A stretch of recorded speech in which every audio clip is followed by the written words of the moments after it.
একজন আলেম সাংবাদিকদের সম্মেলনে গিয়ে সংবাদ সম্মেলনে গিয়ে সাংবাদিকদের খুশি করার জন্য বলে ফেললেন, নবী শব্দের অর্থ হচ্ছে সংবাদ, সংবাদদাতা।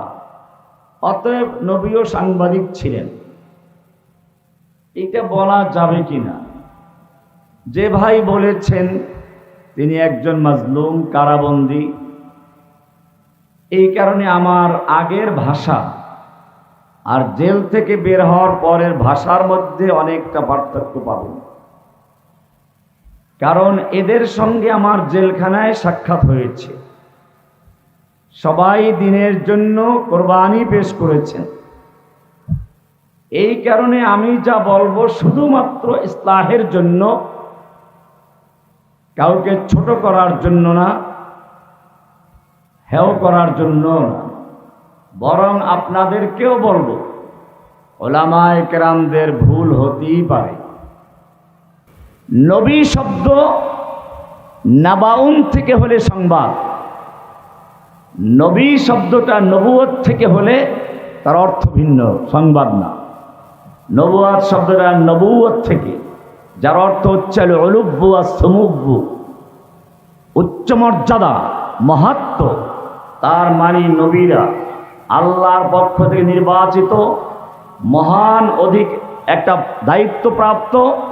এই জন্য নবীদেরকে বলা হয় মহা সম্মানের অধিকারী। আর শরীয়তের পরিভাষা একটা অর্থ আছে, আমরা ওইটা নিয়ে আলোচনা করব। শাব্দিক অর্থ যেটাই হোক, নবী নাবাউন থেকে, নাবাউন শব্দের অর্থ হচ্ছে সংবাদ। অতএব এখান থেকে আপনি নবীকে সংবাদ থেকে সাংবাদিক বলবেন, এটা বলা যাবে কি না? না, বলা যাবে না, বলা যাবে না।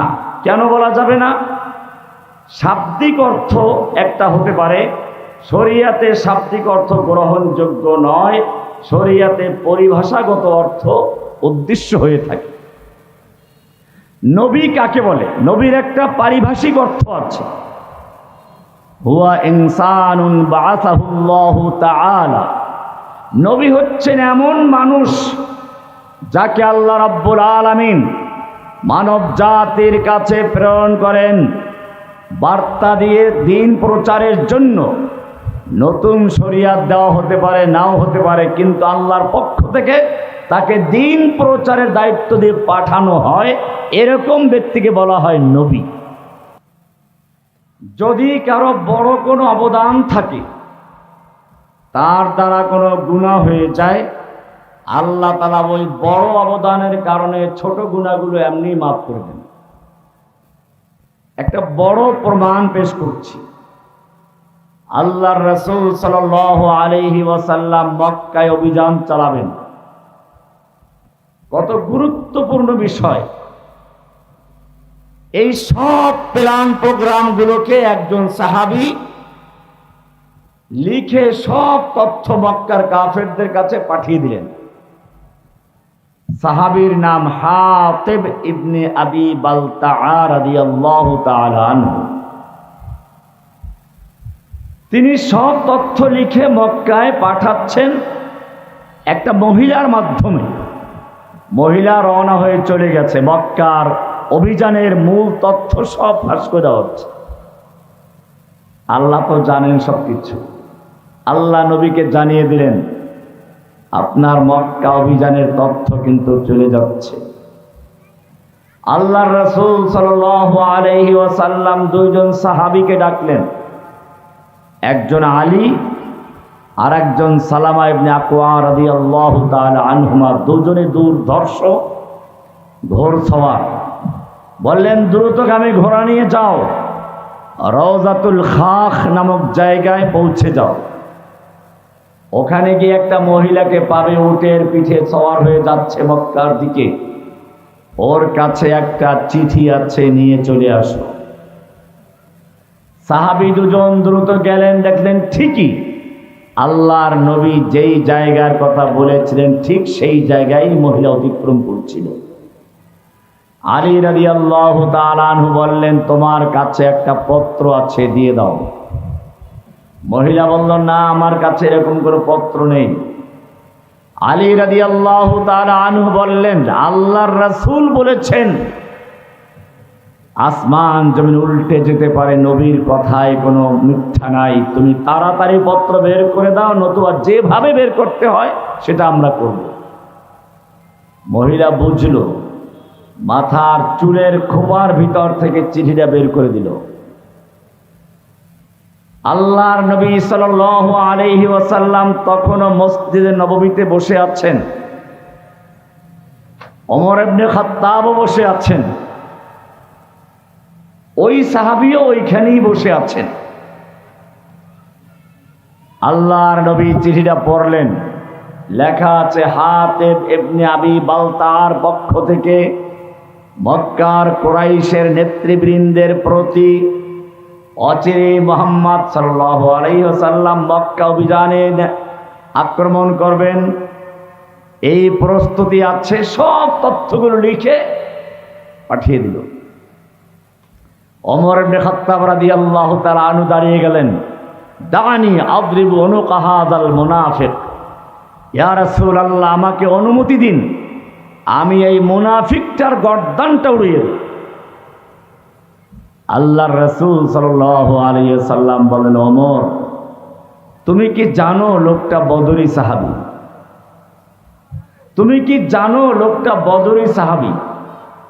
ওমর কি বললেন, আমাকে হুকুম দিন, মুনাফিকটার গর্দানটা উড়িয়ে দে। আল্লাহর রাসূল বলেন নাই তুমি তাকে মুনাফিক কেন বললা, তওবা করো। না, কারণ কথাটা ঠিকই ছিল, সে মুনাফিকই কাজটাই করেছে, কিন্তু সে মুনাফিক না। তুমি কি জানো লোকটা বদরি সাহাবী? লাআল্লাল্লাহ ইত্তালা আলা আহলে বদর, হতে পারে আল্লাহ বদরি সাহাবীদের দিকে উকি মেরেছেন। ফাকালা ই'মালু মা শি'তুম, আল্লাহ বলে দিলেন তোমরা যা ইচ্ছা তাই করো, কদ গফারতু লাকুম, আমি তোমাদের ক্ষমা করে দিয়েছি। এই হাদিসটা বলার উদ্দেশ্য হচ্ছে, এত বড় জঘন্যতম একটা অপরাধ সত্য, এতে কোনো সন্দেহ নেই, যার কারণে ওমর রাদিয়াল্লাহু তাআলা আনহু বললেন মুনাফিকটার গর্দানটা উড়িয়ে দেই। আল্লাহর নবী ওমরকেও বলেন নাই তুমি কেন একজন মুমিনকে মুনাফিক বলেছো, উল্টা তুমি মুনাফিক হয়ে গেছো, এমনটা বলেন নাই। তার মানে সবকিছু ঠিক আছে, কিন্তু বদরি সাহাবী হওয়ার কারণে তার এই গুনাহটা মাফ হয়ে গেছে।